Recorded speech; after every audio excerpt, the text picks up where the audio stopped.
vegada que tinc l'oportunitat de compartir pues, els meus avanços de la meva recerca de la tesi del doctorat i m'agrada molt també perquè tinc l'experiència de que és un grup pues, que li agrada no sol la lingüística teòrica i aplicada, sinó també la lingüística implicada, com diuen. I, bueno, pues, aquí estem. Doncs vaig a compartir la meva pantalla.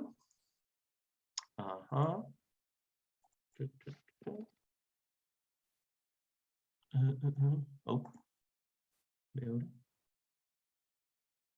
Bueno, y eso, comentar, pues, como bien acaba de decir María, me pasaré al castellano, que es la lengua en la que mejor me expreso, pero por supuesto que si alguien tiene algún comentario, duda o lo que sea, lo pueden hacer en catalán.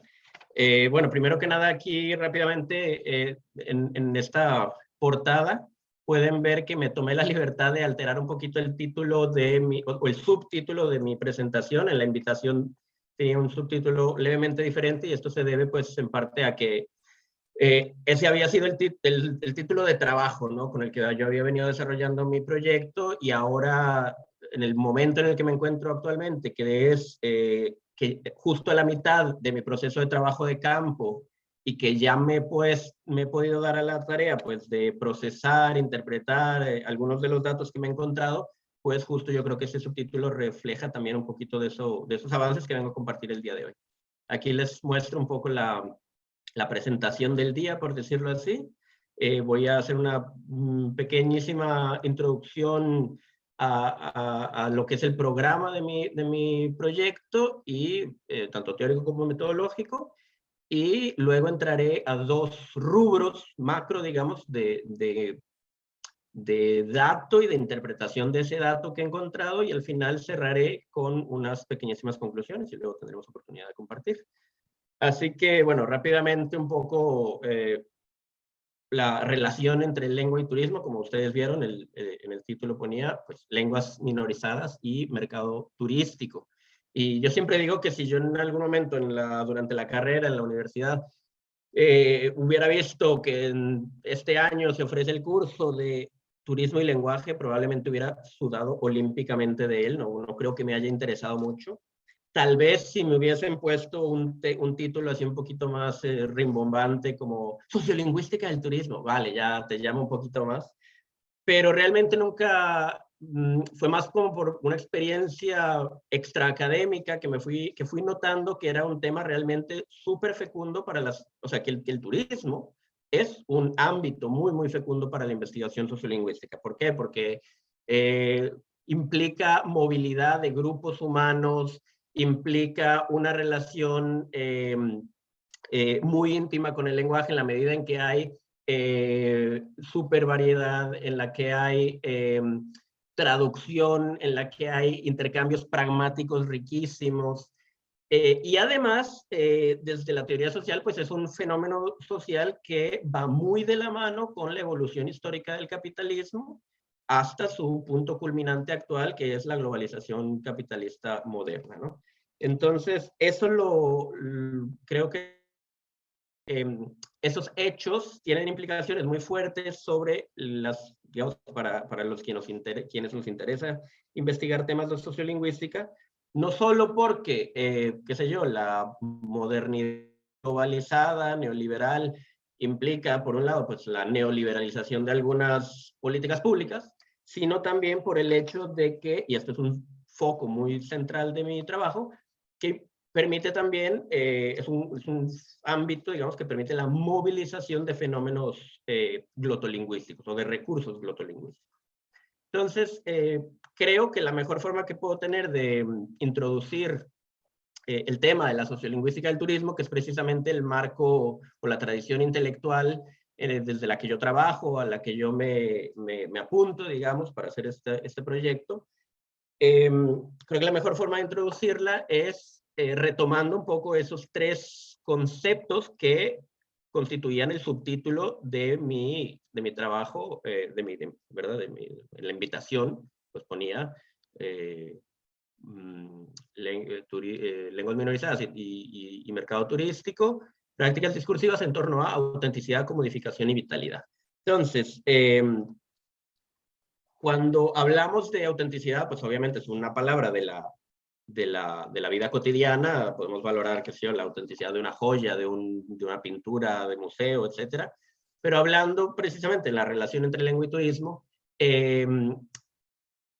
yo parto de la idea de que la autenticidad es un constructo sociocultural, ¿no? Es toda una serie, pues, de conceptualizaciones, voy a quitar esto para que no me moleste, de conceptualizaciones, de representaciones sobre identidades sociales de todos los actores y actantes que están involucrados, sean las personas visitantes, sean las comunidades hospederas o digamos, en otras entidades, otros actantes, ya no actores, sino, por ejemplo, otras entidades que también tienen pues, una identidad corporativa, como puede ser un operador turístico, una empresa, una institución.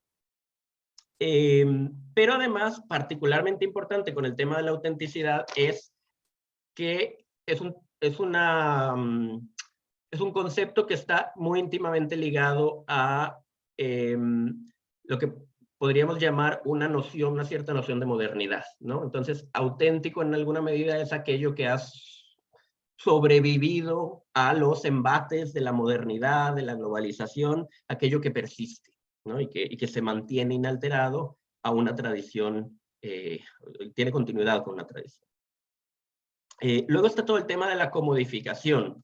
Esto es un término bastante similar al de mercantilización, ¿verdad? Viene del inglés, es un anglicismo, commodity, commodification. Una commodity no es otra cosa que una mercancía, pero tiene una especificidad que comentaré ahora más adelante, el por qué se prefiere este término, y además también tiene un uso que puede ser bastante amplio, laxo, metafórico, si se quiere, y tiene un uso muy, muy estricto. Entonces, un uso estricto sería hablar de que hay bienes y servicios, productos, que pueden ser vendidos porque tienen un valor de cambio y un valor de uso, pero la comodificación en realidad también se puede ampliar a una esfera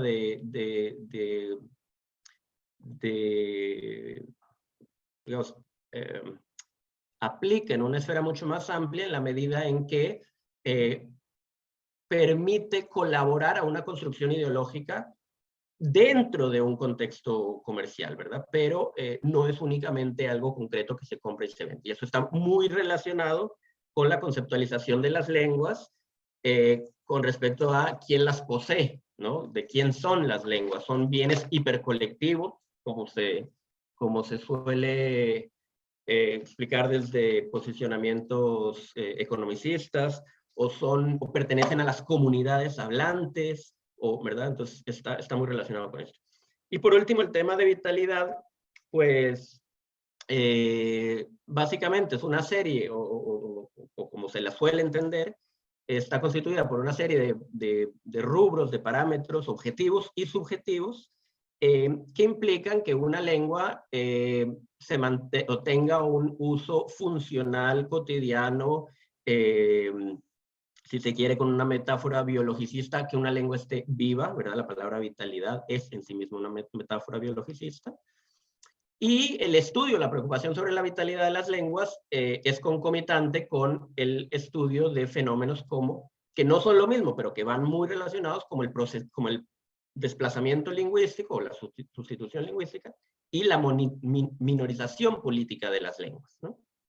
Entonces, esos son como el marco teórico desde el cual se suele trabajar en la lingüística del turismo.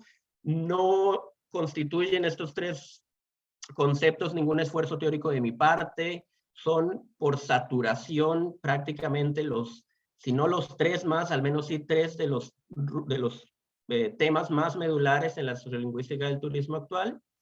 Y uno se puede dar cuenta, si hace un recorrido por estos tres conceptos, que se parecen muchísimo, estos énfasis se parecen muchísimo a la forma como Stuart Hall, la Escuela de Estudios Culturales, solían acercarse al estudio de los objetos culturales.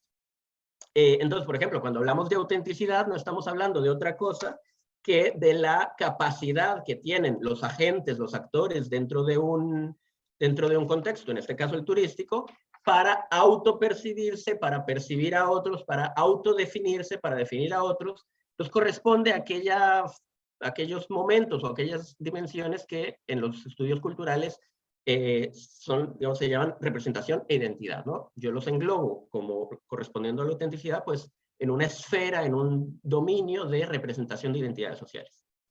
Al mismo tiempo, todo el tema de la comodificación, la mercantilización, pues constituye un momento de todo el proceso de producción-consumo dentro de una industria, dentro de un sector económico, ¿no?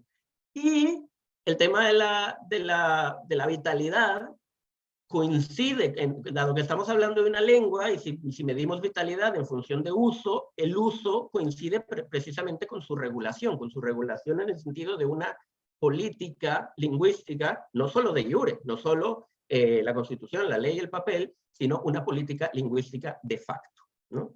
Entonces, este paralelismo me ha permitido acercarme al estudio de las lenguas en mercados turísticos, precisamente con este marco mental.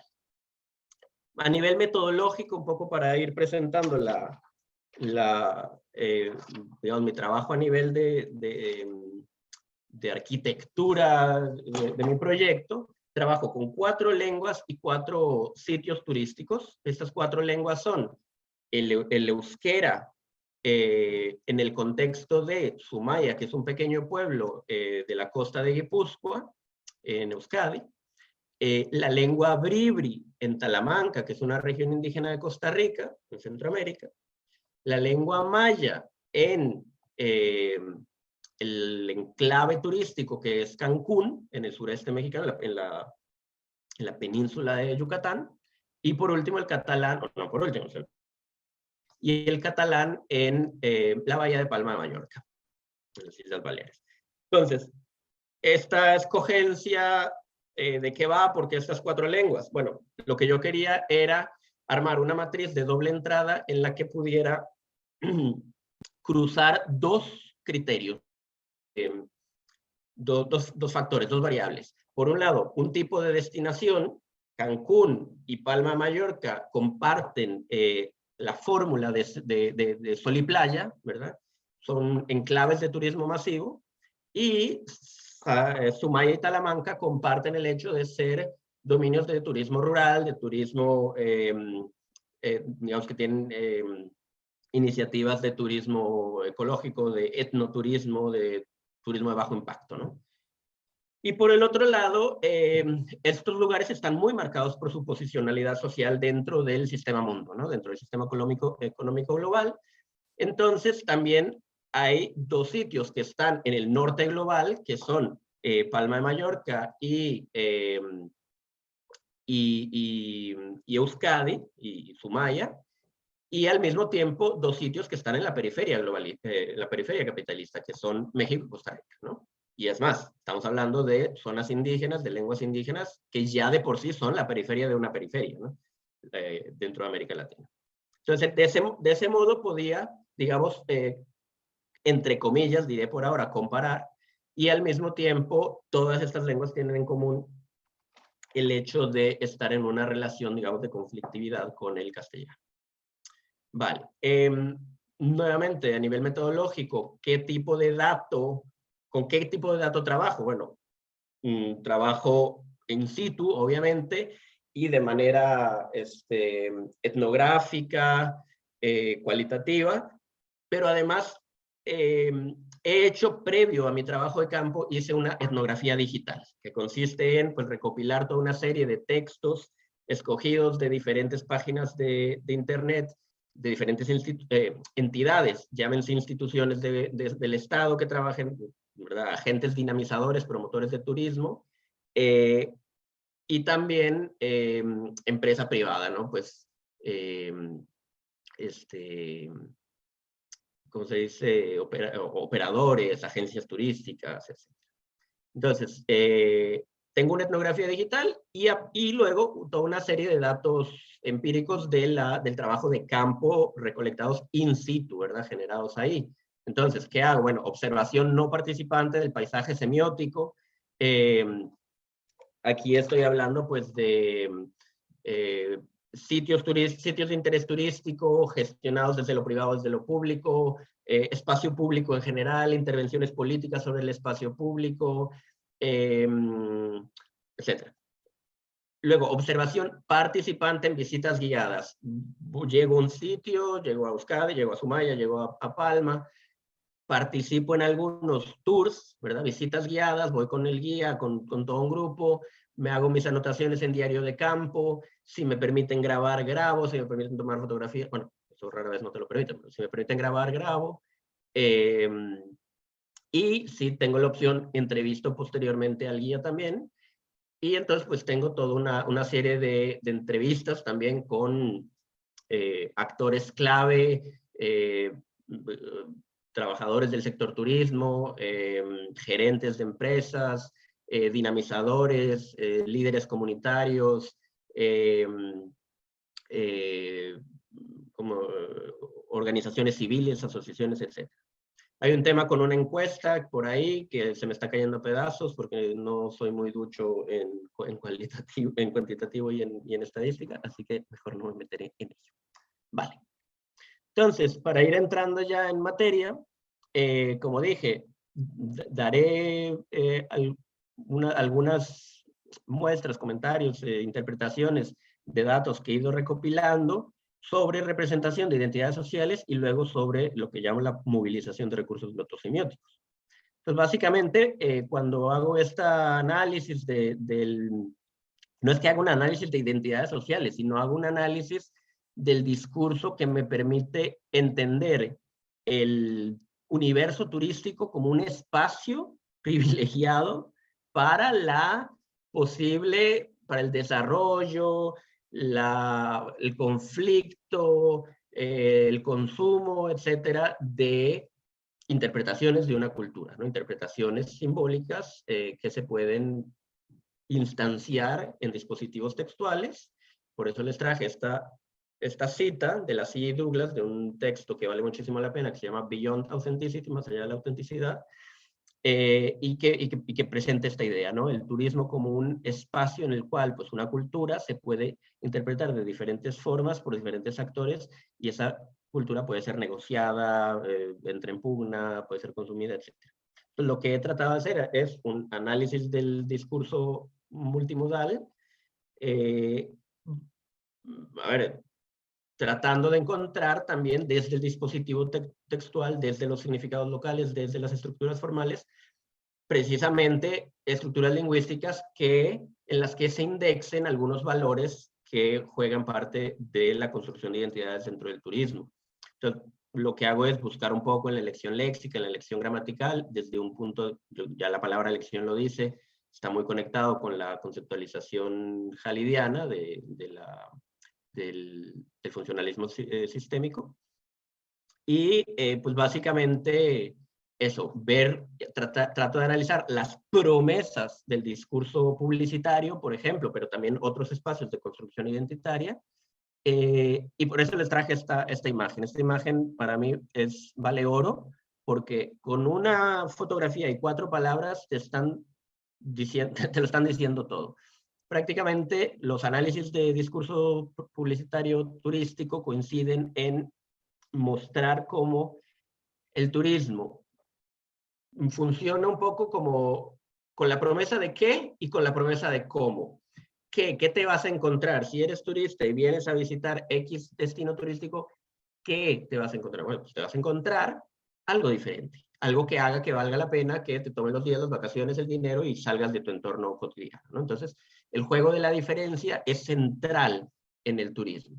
Y por el otro lado, un cómo vas a tener acceso a. Entonces, por ejemplo, aquí en esta imagen, el qué sería Mallorca, sería una Mallorca en particular, la auténtica, no la inauténtica, ¿verdad? La auténtica Mallorca es el qué te vas a encontrar si vienes, y además no es simplemente te bajas del avión y ¡pum! Ahí está la auténtica Mallorca, no, es un proceso de descubrimiento en el cual tú puedes entrar a lo que Dan McCannell llama una back region, como ese backstage, donde están los locales, donde tú te mimetizas con esos locales y de alguna manera tienes la oportunidad de volverte de distinguirte del resto de los turistas porque has tenido experiencias más únicas y más auténticas que el resto, ¿no? Entonces, esto está bastante claro cuando uno ve la elección léxica que se hacen en aquellos textos que caracterizan los destinos turísticos, las poblaciones locales,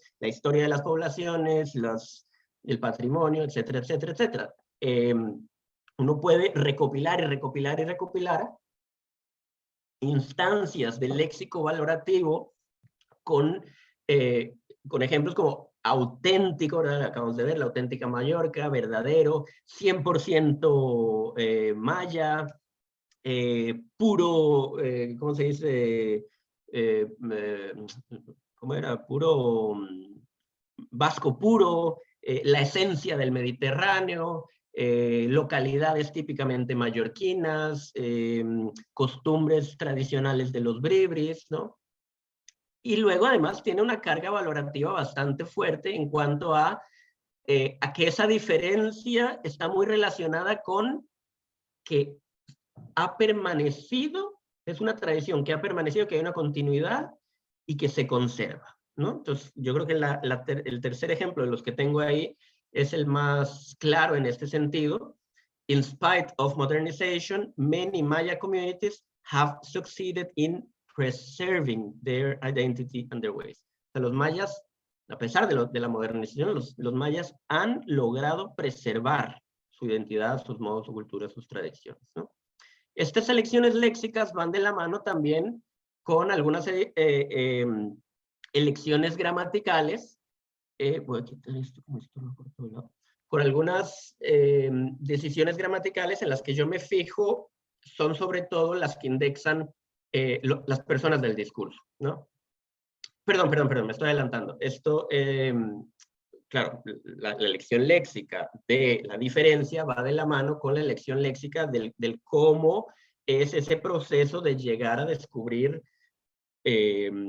lo que se te presenta. Entonces, ese proceso de entrada a la back region, ¿no? Entonces, por ejemplo, nuestra visita empieza con una visita a una familia indígena donde viven bajo un mismo techo 5 generaciones, y esto será un real close contact, ¿no? O también puedes discover all the tours and enjoy the hidden treasures of Mallorca, los tesoros escondidos. Es decir, siempre hay un énfasis, o suele haber un énfasis, en decir que este proceso no es automático, sino que hay al menos digamos, una especie de ritual de entrada a esa back region, ¿no? Entonces, ¿qué implica que haya estas promesas en el discurso? Probablemente quien mejor logró captar la esencia de esto fue John Urry, cuando habla del tourist gaze. El tourist gaze para Urry es una mirada disciplinadora, ¿verdad? Este concepto él lo toma de Foucault, por ejemplo.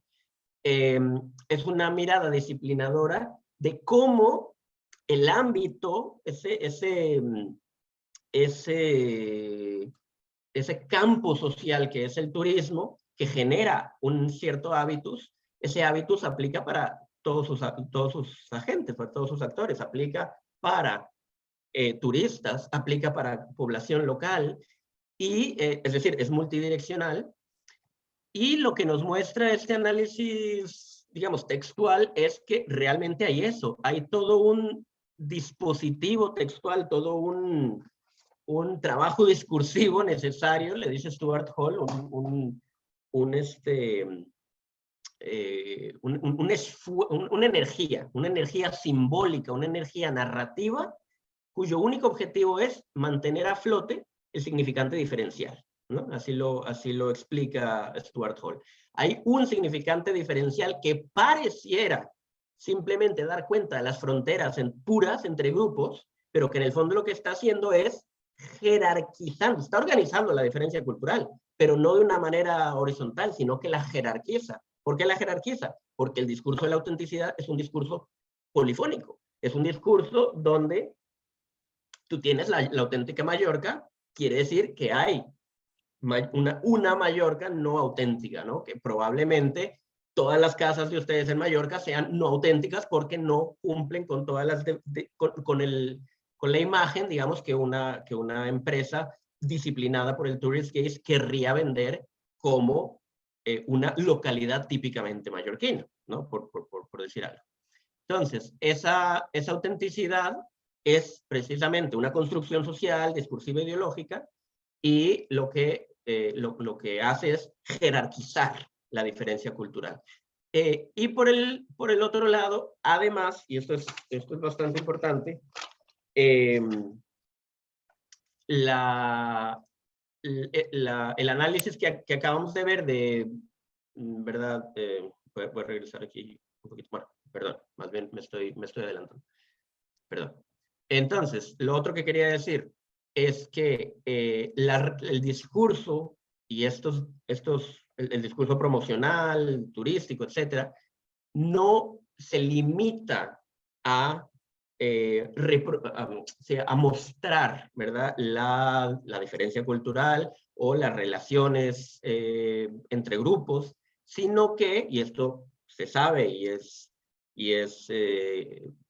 un planteamiento básico del análisis crítico del discurso, que los discursos contribuyen a modelar relaciones sociales y sobre todo relaciones de poder, ¿no? Entonces, realmente, este tipo de gestión de política de la identidad, de lo auténtico, de jerarquizar la diferencia cultural, lo que termina haciendo es generar relaciones de poder en el marco precisamente de esas relaciones de producción y consumo de un sistema, de una industria, de un sector económico capitalista. Y creo que la mejor forma como podemos evidenciar esto, ahora sí, era lo que iba a decir antes. Si retomamos este pequeño textito de In spite of modernization, many Maya communities have succeeded in preserving their identity, ojo la polifonía de quién está hablando, ¿no?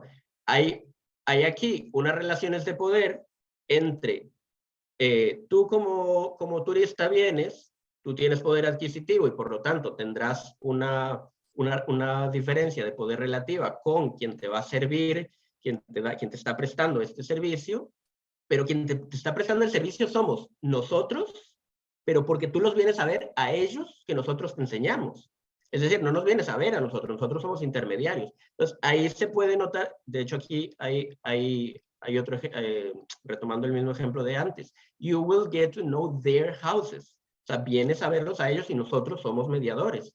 Es decir, es un discurso bastante heteronormado, ¿no? A diferencia de, por ejemplo, este otro de una empresa vasca donde, digamos, hay un poquito más digamos, de autogestión, ¿no? Es un discurso más autonormado.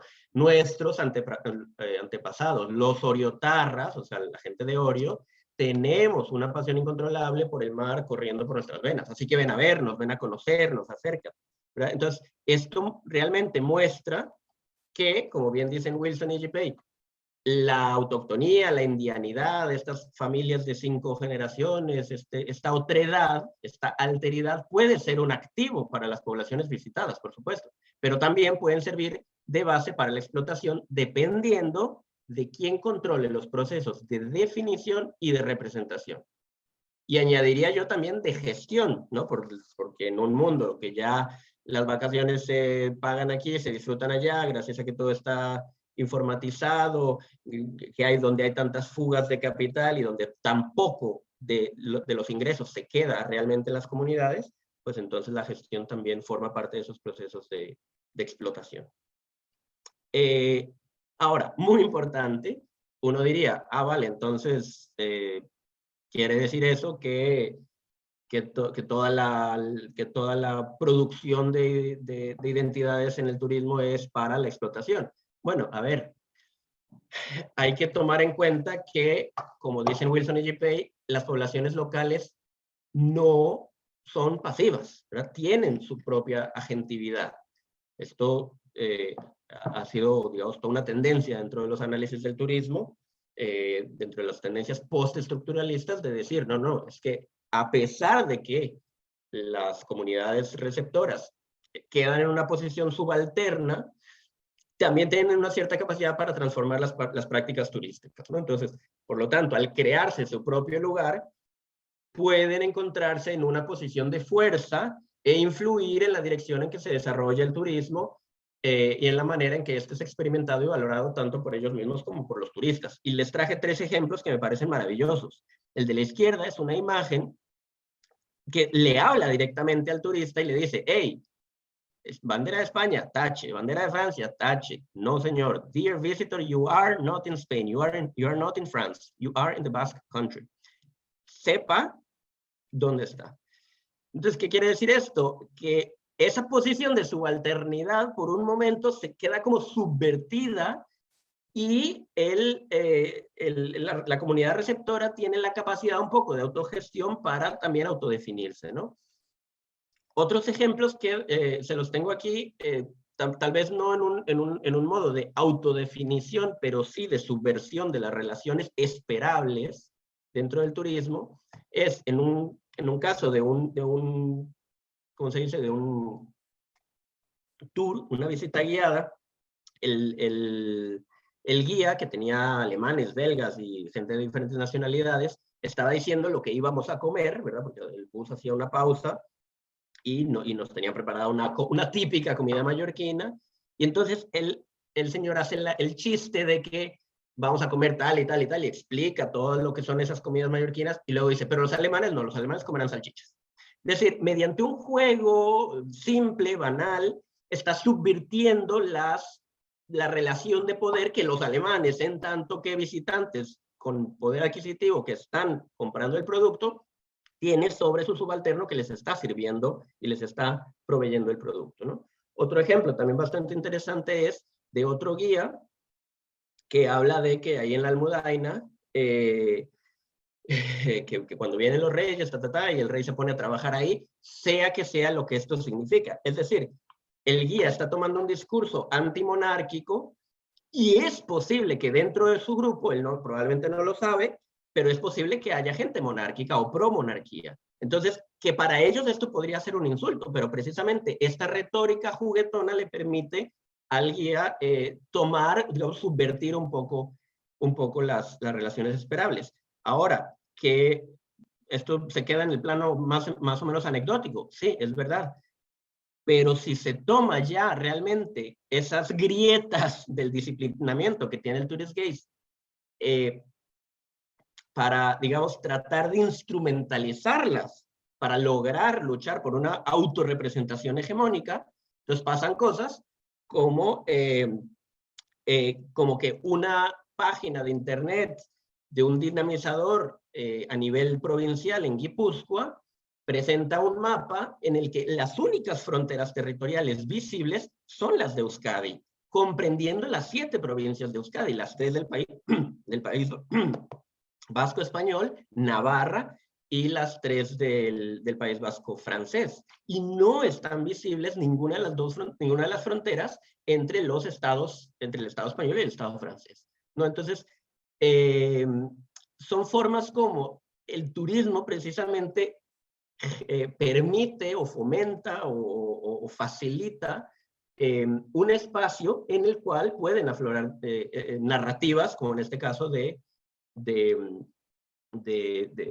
nacionales o de otro tipo, ¿no? O sea, de sentimiento nacional o de otro tipo. Ahora, hay que tener mucho cuidado también en que, así como este subvertir las relaciones esperables puede tomar una dirección progresista, emancipatoria, como cuando los ejemplos que acabo de mostrar de la autodeterminación nacional, también esa misma capacidad que tiene el turismo para encontrar grietas dentro del disciplinamiento del Tourist Gaze, también pueden servir como escenario para naturalizar acríticamente discursos de dominación y opresión, clasista, colonialista, heteronormativa, patriarcal. Aquí traigo muchos ejemplos, pero solo quiero comentar un par. En el País Vasco, en un tour en el que te hablan de la historia del País Vasco, de cara al mar y tal, y cómo ha sido tan importante el mar para la historia del País Vasco, bueno, pues te cuentan con un orgullo exacerbado, pero exacerbado, el hecho de que el 80% de los barcos de la carrera de Indias, es decir, del proceso de colonización, de conquista y colonización de América Latina, de América, que el 80% de esos barcos hayan salido de astilleros vascos. Y eso se lo están contando a suramericanos, a latinoamericanos, ¿no? Entonces, no hay ningún tipo de crítica en ese discurso a lo que significó la aventura colonialista europea, ¿no? Y lo mismo con el tema patriarcal, ¿no? Un guía diciéndole a hombres de un grupo que escondan sus billeteras que escondan las billeteras para que las mujeres no puedan gastarse su dinero en la tienda de souvenirs, ¿no? Es decir, gracias a que hay una, ¿cuál es la palabra? ¿Verdad? Un pacto, por decirlo así, entre guía masculino y clientes masculinos, el guía se ve en la posibilidad de subvertir las relaciones de poder con la clienta femenina. Vale, eso en cuanto al tema de manejo y gestión de las identidades, y ahora me gustaría entrar al tema de apropiación, movilización y recepción, sobre todo movilización es el término clave aquí, movilización de recursos glottosemióticos. Entonces, ¿qué entiendo por movilización de recursos glottosemióticos? Simplemente una puesta en uso de recursos, de rasgos, de elementos, de formas lingüísticas, o sea, a nivel de todos los componentes del lenguaje, a nivel estructural de cualquier tipo, si se quiere, fonético, morfosintáctico, ortográfico, lo que sea, pero también metalingüísticos, es decir, tomando el lenguaje o lo lingüístico como tema para explícitamente hablar de lengua, o semióticos en general, como puede ser la música, como puede ser los logos visuales, etc. O sea, toda una serie de recursos lingüísticos, metalingüísticos y semióticos, usados ¿para qué? Para gestionar el poder simbólico de las lenguas, ¿no? Eso que José del Valle llama el poder simbólico de las lenguas. Y de las comunidades lingüísticas, por supuesto, de las comunidades que hablan esas lenguas, para X contexto y para X objetivo, ¿no? Entonces aquí es importante lo que mi análisis se ha basado sobre todo en, por un lado, distinguir funciones de lengua entre una función comunicativa vehicular, es decir, una función plena, y una función más bien, una especie de reducción a lo simbólico, una especie de función emblemática, ¿no? Lo que ha sido muy tematizado en la sociolingüística de la globalización por Blomert, función emblemática, ¿no? Que a veces también se le llama tokenizada, fetichizada, etc. Entonces, un par de ejemplos. El code choice de una página de internet, de una entidad, muestra precisamente cuál es la economía política de las lenguas y cuáles se cotizan en el mercado y cuáles no. Pues, por ejemplo, para encontrar euskera, te tienes que ir a las páginas de los dinamizadores de turismo regionales, porque no la vas a encontrar al nivel de fomento de turismo a nivel del Estado español. Cómo las lenguas están muy relacionadas también con, o sea, cómo la capacidad de ser importantes para el code choice, es decir, para el acceso a la información del sitio. ¿Qué se ofrece? ¿Qué tiene lugar? ¿Por qué ir? ¿Por qué ir a Cancún? ¿Por qué ir a Talamanca? La información que se ofrezca o no se ofrezca en una lengua tiene mucho que ver precisamente con cuáles son los mercados meta. El mejor ejemplo está ahí en la esquina inferior derecha. En una página de México oficial de Quintana Roo te encuentras 3 idiomas, español, inglés y el indonesio. Es decir, no hay francés, alemán, qué sé yo, lenguas que uno casi que por sentido común diría, y seguro, no sé, japonés. No, un mercado súper concreto y para ese mercado está traducida esa lengua, ¿no? Entonces, esas diferencias de estatus y esos destinos a una cierta comunidad como mercado forman parte, digamos, de esa economía política de la lengua, y entonces lo que estamos hablando aquí es la función realmente comunicativa, de que yo pueda acceder a toda una serie de contenidos en esa página escritos en la lengua tal, ¿no? Pero por el otro lado, ¿qué quiere decir función emblemática? Bueno, tienen un logo, la empresa, un operador turístico, Life Culture and Travel Costa Rica, pone en su logo una frase escrita en bribri, Mishka Talamanca. ¿Puedes encontrar esa información, puedes encontrar el contenido informativo en bribri en esa página? Por supuesto que no, porque los bribris no constituyen un mercado meta, porque hay temas de literacidad muy fuerte en las ideologías lingüísticas y en la normalización, bueno, que ni siquiera es una palabra que aplicaría en un contexto como las lenguas indoamericanas, amerindias. Y entonces lo que tenemos aquí, estamos frente a una muestra, digamos, de lengua como en su función emblemática, ¿no? Que además apoyada por una serie de otros elementos, ¿cómo se dice? Semióticos, ¿no? Que el maíz, el cacao, la casa cónica, que es una casa tradicional, la playa, la paleta de colores, por ejemplo, muy tirando a los ocres, etc. Vale. Eso en cuanto a las funciones. Otro de los ejes de análisis que he hecho son los niveles de estructuración. O sea, si la movilización de recursos glotosemióticos es a nivel de lengua-objeto o a nivel de lengua o a nivel de meta-objeto, a nivel metalingüístico, o sea, explícitamente hablando de lengua, mostrándola, traduciéndola, invitándote a hablarla, dándote un diccionario para que digas hola, buenos días, ¿cuánto cuesta? Vendiéndote algún producto, un souvenir que esté, etcétera, ¿no? Entonces, a nivel de lengua-objeto, pues a nivel meramente lingüístico, bueno, pues hacer code switching de vez en cuando, o poner nombres de por ejemplo, de un hotel como el Llorens aquí, y no sé si se alcance a ver, pero a los costados de la puerta del Llorens hay bastante grande una C trancada de cada lado, ¿no? Un marcador de identidad corporativa en este caso, que es ortográfico, ¿no? Una C trancada.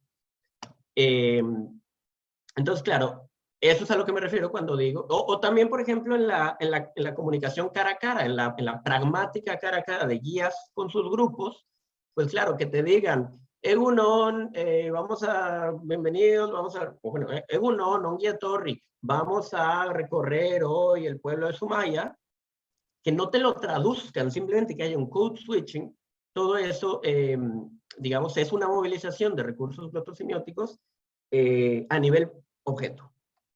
A nivel metaobjeto, pues es precisamente la tematización, ¿no? Hay una lengua, hablamos una lengua en esta comunidad, conócenos, atrévete con el euskera. Mira qué bonito es el euskera, porque puedes hacer corazones con palabras y se manejan muchas veces ideologemas, ¿no? Ideologemas como su facilidad, su belleza. En el caso del euskera, el ideologema que más se explota comercialmente para el turístico es su antigüedad y su aislamiento. La única lengua pre-indoeuropea, la lengua más antigua de Europa, lengua de origen desconocido, etcétera, etcétera. Y ese ideologema ha hecho gran efecto en el turismo. Y también puede ser, a ese nivel meta-objeto, puede ser una gran herramienta en el nivel cara a cara de interacción pragmática entre guías y grupos de visitantes, puede ser una gran herramienta para la interpretación de la cultura local, para la mediación cultural. Por ejemplo, he tenido muchos casos en que, bueno, muchos sí, pero menos en comparación de los que no hacen ningún recurso, de los que castellanizan todo o de lo que sea. Pero hay muchos casos en los que tal vez el guía pues te explica qué es una rambla y te lo explica en términos culturales de las ciudades mediterráneas, te explica qué significa la palabra carrer, si llegas a una placa que está en catalán. Bueno, pueden ver que en catalán, o a ver, si alguien aquí de ustedes habla catalán o valenciano, sabrán que aquí dice Joan Alcover, por cierto, Joan Alcover es masculino, no crean que es femenino como en otras lenguas. Sí, vean, aquí llegamos al forn de la soca, ahí se puede comprar ensaimada, y la ensaimada es un pastel de manteca que viene, la palabra viene de saim, que significa, ¿verdad? Entonces, toda una serie de utilizar a nivel metaobjeto, a nivel explícitamente metalingüístico, la lengua como herramienta de interpretación cultural de la cultura local. Y el último eje, digamos, que he utilizado para mi análisis es el de ver qué alcance tiene la proyección de la lengua en ese contexto.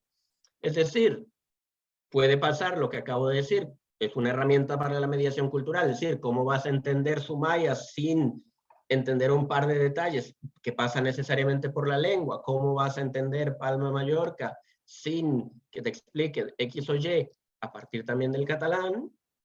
Pero también puede ser una necesidad, llamémosla comercial, llamémosla política, de mostrar que la lengua existe, sepan, conozcan, ¿no? Sepan que no somos el resto del Estado español, dicen los vascos.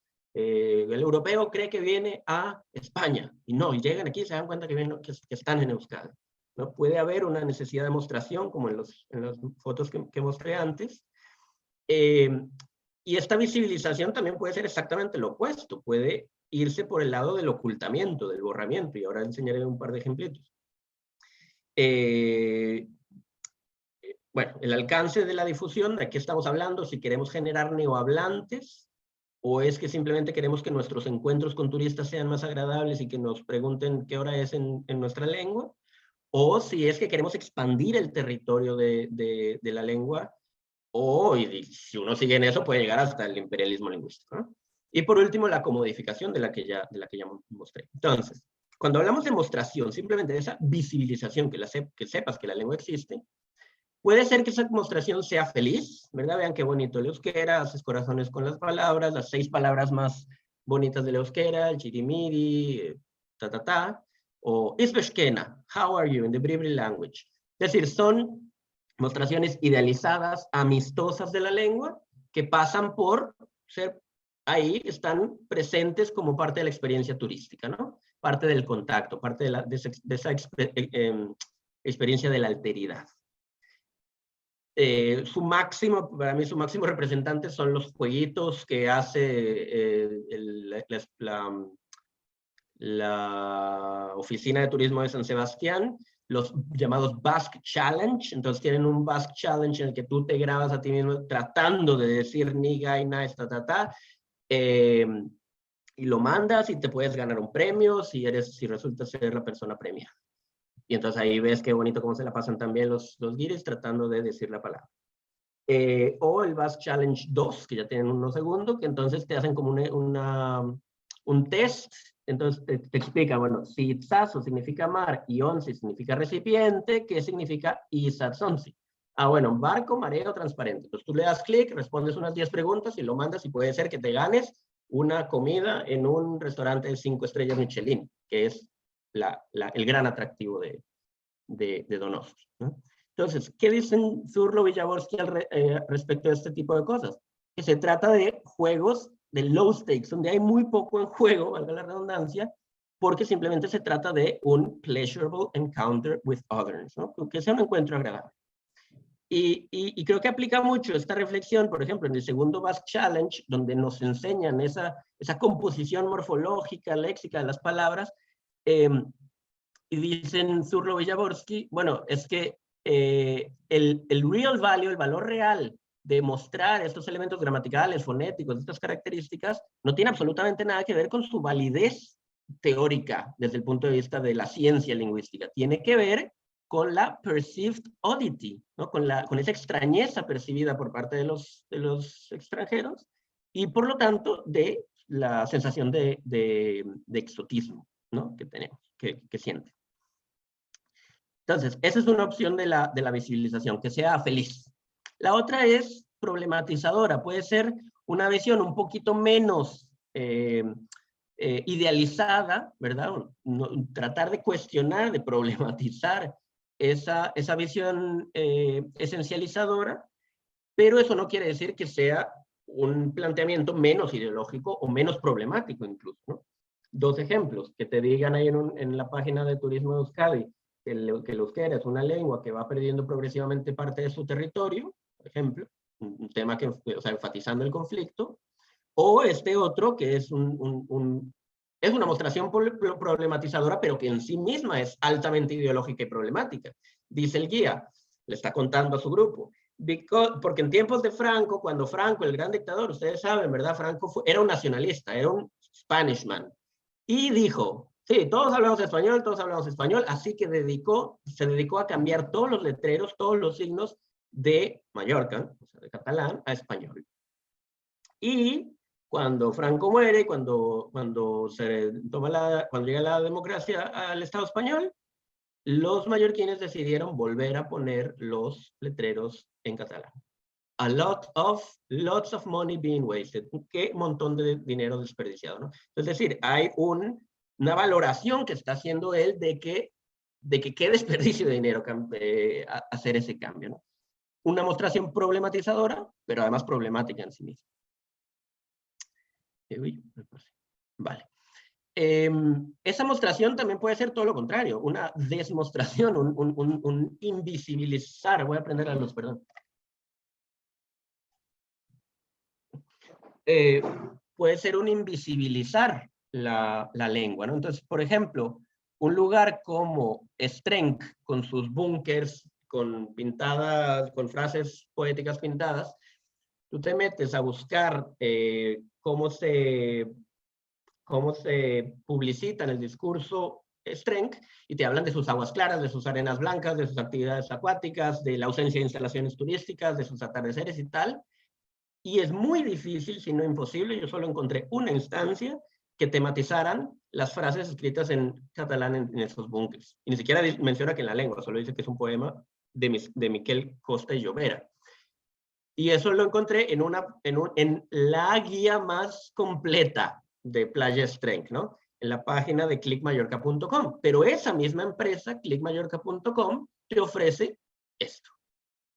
Ir a Strenc, te encontrarás unos preciosos, blancos y relucientes búnkers que no existen y nunca han existido, con una sombrilla ahí que se ve que está photoshopeada, porque ni siquiera se ve que está realmente clavada, ¿no? Entonces, esto muestra cómo el tourist gaze no es únicamente qué vienen los turistas creyendo que quieren, o cuáles son sus expectativas, sino también qué es lo que cree el local que el turista quiere, ¿no? Y lo que el turista quiere a veces no coincide, porque bien que se la pasan felices viendo las bellas paredes de los búnkers, tomándose fotos y subiéndolas en Instagram, es decir, que esas grietas del tourist gaze siempre están y es imposible disciplinarlas siempre, pero claro, es que pintarlo de blanco tiene mucho sentido si uno piensa que el paisaje semiótico de Strenc a veces se pinta de esto, ¿no? Entonces, esto tiene, o sea, estas alteraciones, estas intervenciones políticas en el paisaje lingüístico, para mí son muy importantes en mi análisis porque tienen un doble foco glotopolítico. Por un lado, tienen un mensaje. Mallorca no está en venta, Mallorca no está en venta, pisos pel jovent, no pel turisme, tienen un mensaje, pero además, todas están escritas en catalán, o sea que generan frontera también, organizan la diferencia cultural y constituyen una lengua común para la movilización política y para las reivindicaciones y las luchas sociales, y establecen un nivel interpersonal de aquellos que nos preocupamos por estas luchas. Tú, yo, nos hablamos en la lengua que no es la lengua opresora hegemónica en este caso, ¿no? Vale. Esto es lo que ahora más tarde, que ya se me estoy quedando sin tiempo, en las conclusiones es a lo que me refiero con la metabolización de lo lingüístico por parte del mercado y por parte de los movimientos sociales. Rapidísimamente, otro tipo de demostración es aquella que tiene que ver con los diccionarios, o sea, ya el hecho de decir, ven aquí, conócenos y que sepas que tenemos otra lengua, en el caso de las lenguas pequeñas, o sea, numérica y demográficamente pequeñas, es algo que comparten con las lenguas políticamente minorizadas, que ya que sepan que existes es todo un logro, ¿no? Incluso un logro político. Pero entonces, la pregunta es, ¿cuál es el alcance de esa proyección? Porque si la promoción turística no está buscando la difusión de la lengua de su territorio, ni la generación de neohablantes, ni siquiera de hablantes que no pertenezcan a la comunidad, pero que quieran aprender la lengua, si lo que busca es una visibilización y una toma de contacto, entonces hay que analizar cómo se dan las relaciones en esas tomas de contacto. Y lo que ocurre muchas veces en estos pequeños diccionarios es, si se fijan aquí en el índice, saludos, lugares y direcciones, transporte, en el hotel, en el bar, en el restaurante, comidas y bebidas. Días y meses de nuevo, números. Es decir, obviamente son formas muy superficiales de interacción, claro, pero es que no es un curso de un año donde vas 2 veces a la semana, eso está clarísimo. Pero casi siempre son interacciones de servicio y consumo, ¿no? Y esto es algo que han analizado mucho Zurlow y Jaworski.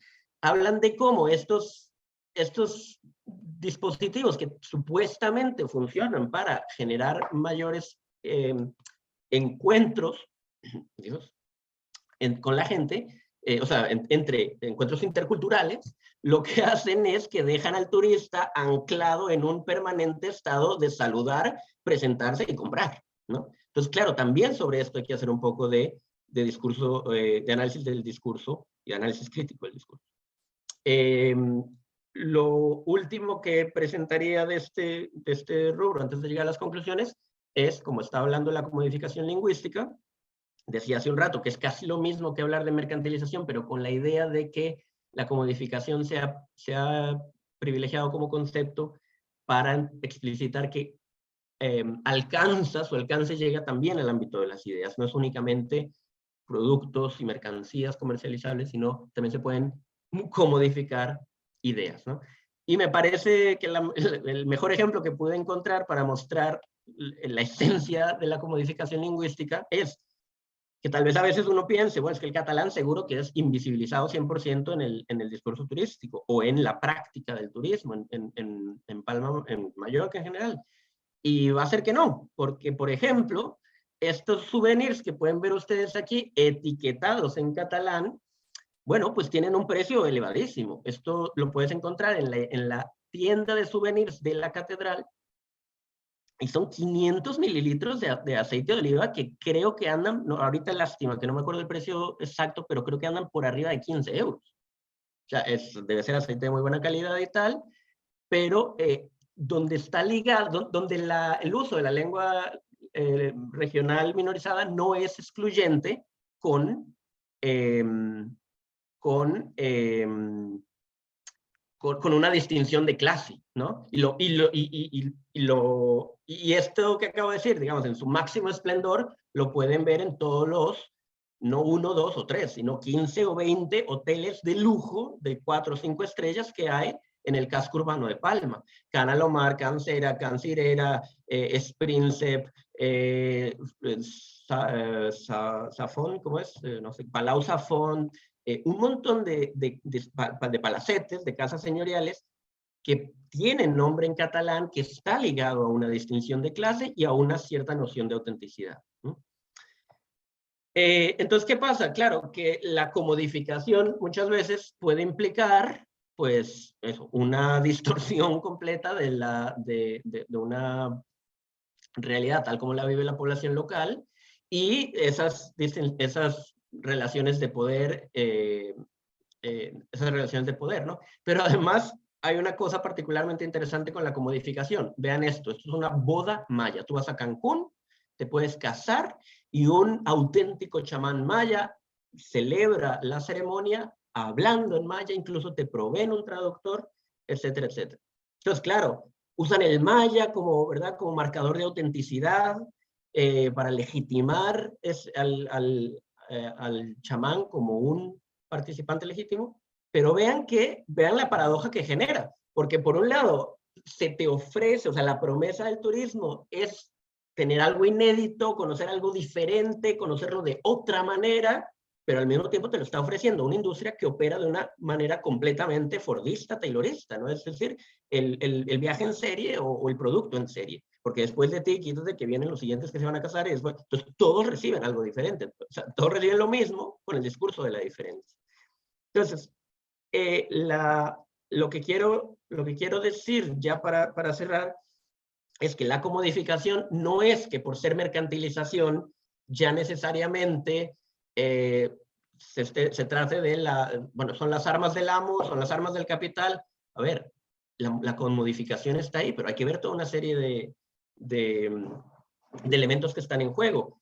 La visita en Sumaya, que se llama el Enigma del Euskera, es una visita que te recorren por todo el pueblo, te dan datos lingüísticos, sociolingüísticos, culturales, te pasean por edificios patrimoniales, te enseñan sobre los R. Quirola, los deportes tradicionales, te hablan de los instrumentos musicales vascos, te enseñan la antigua sala de ventas de pescado de la Cofradía de San Telmo y terminas en comiendo un pincho en una sociedad gastronómica, ¿no? Es decir, hay un planteamiento aquí de mostrar la cultura vasca porque se había constatado que durante los meses de verano los negocios ocultaban el euskera, mostraban más el inglés, se había constatado que los del Estado español y de otros países europeos venían con un total desconocimiento de la realidad del euskera, y entonces dicen, bueno, formamos esto.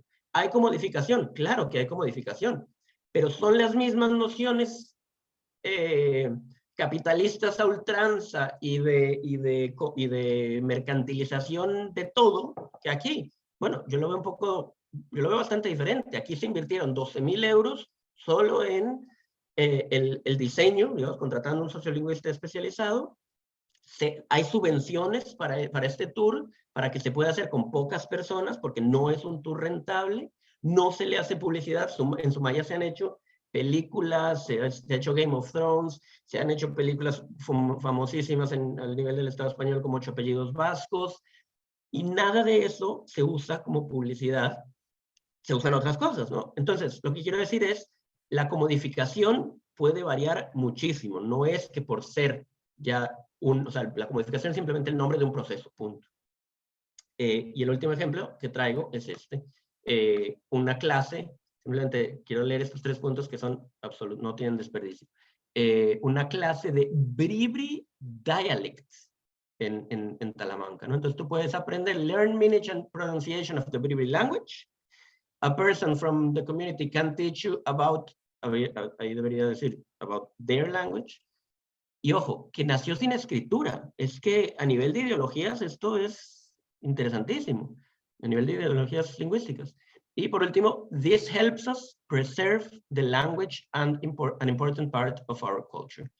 Entonces, claro, aquí se ve también esa tensión entre comodificar algo que supuestamente es auténtico, pero al mismo tiempo la mención explícita, la mostración problematizada, de alguna manera, siento yo, relaja la tensión entre comodificar algo algo que debería ser en teoría autenticidad y intenta una especie de superación de esas tensiones entre modernidad y tradición. Entonces, nada, ya no tengo tiempo para mis conclusiones, no importa porque nada más iba a decir 2 cosas, pero yo creo que pueden surgir ahí durante el intercambio. No, Una pequeña Daniel, bibliografía. presenta las conclusiones, sí, tranquilamente. Sí, vale, Sí, pues sí. nada, rapidísimo, lo único que quería decir es que, claro, del turismo siempre se habla, ¿no? Sus impactos sociales, ambientales, económicos, eso está bastante claro. Yo entré al tema preguntándome por los impactos lingüísticos, ¿verdad? Y lo conceptualizaba mucho en términos de qué pasa con la sostenibilidad lingüística. ¿Es el turismo un factor de desplazamiento? De hecho, en mis entrevistas muchas veces formulo la pregunta de esta manera, entre otras preguntas. Pero yo creo que este planteamiento revela, digamos, un orden de pensamiento muy lineal. Que a veces pensamos así. La UNESCO, en sus evaluaciones de vitalidad de las lenguas, piensa así. Es decir, hay un fenómeno, se quiere identificar los impactos, las consecuencias, las implicaciones, los efectos, como les quiera llamar, de un fenómeno X, ¿no? Sea el turismo, sea el mercado, sea el capitalismo, sea la globalización, sea el neoliberalismo. ¿Qué efectos tiene sobre la vitalidad, el mantenimiento, la sostenibilidad, el uso, tal, de X o Y lengua? Entonces, yo creo que esa linealidad es un poco problemática por 2 razones. Primero que nada, porque el capitalismo es un sistema de producción, un sistema económico contradictorio en sí mismo, tiene un gran poder emancipador, pero al mismo tiempo es absolutamente incapaz de generar un orden social justo, igualitario. Y por el otro lado, las comunidades no son heterogéneas, las comunidades conceptualizan, entienden y se identifican actitudinalmente con sus lenguas de maneras muy diversas, sus deseos e inspiraciones son muy diversos, que van desde desear abandonar la lengua hasta, por razones externas, por supuesto, yo creo que nadie desea abandonar su lengua simplemente porque sí, hasta, digamos, el activismo pro mantenimiento, etcétera, etcétera, etcétera.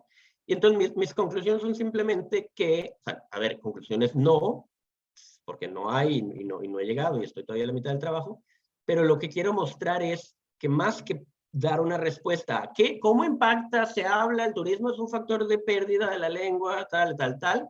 Yo creo que todo lo que acabo de mostrar, todos esos procesos ya son de por sí efecto del turismo en las lenguas.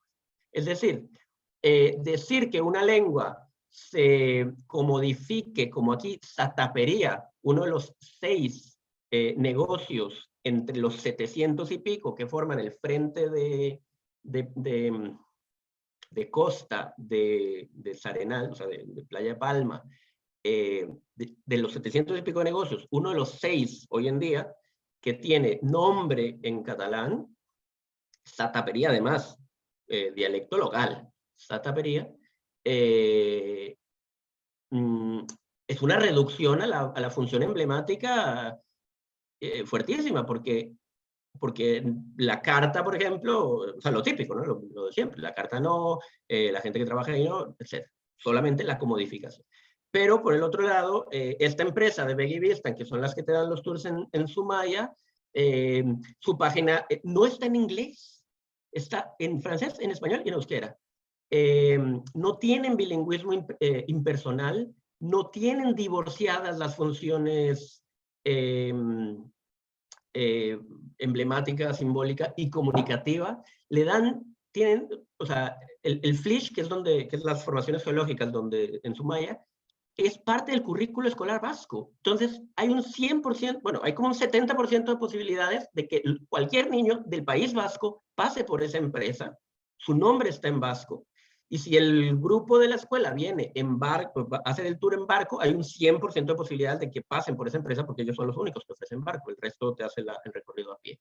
Es decir, está capitalizado el euskera, es una lengua que se cotiza en el mercado lingüístico, ya no en el mercado, no en el mercado económico, el tradicional de siempre, el mercado lingüístico de Bourdieu es una lengua que se cotiza en ese mercado y por lo tanto tiene valor para un mercado como el turístico. Pero, o sea, lo que quiero mostrar es que al fin y al cabo los efectos van a depender no, ¿verdad?, en macro de turismo, ergo tal, sino que hay, digamos, las variables de la economía política de la lengua, es decir, se cotiza, no se cotiza, cómo se metaboliza lo lingüístico por los mercados, por los movimientos sociales, etcétera, y por otro lado, un factor de sociología política de la lengua. ¿Qué pasa con la demografía, el cambio social, ¿verdad? ¿Cómo se gestiona la migración? ¿Hay integración? ¿Hay segregación? ¿Cómo se gestiona el acceso, por ejemplo, a la vivienda? ¿Hay desterritorialización? Porque eso afecta si el bar de enfrente, donde yo iba todos los días a tomar una copa, o si yo iba todos los días a comprar pan, y mis interacciones eran todos los días en catalán, y ahora todo es Airbnb, pues evidente, bueno, que es justamente lo que estamos haciendo acá, pues evidentemente eso tendrá un impacto sobre mis prácticas lingüísticas y mis redes y el tejido social de la comunidad lingüística. Entonces, la conclusión, digamos, temporal a la que llego el día de hoy es simplemente decir que todos estos procesos ya son en sí mismos efectos del turismo sobre las lenguas. Muchas gracias.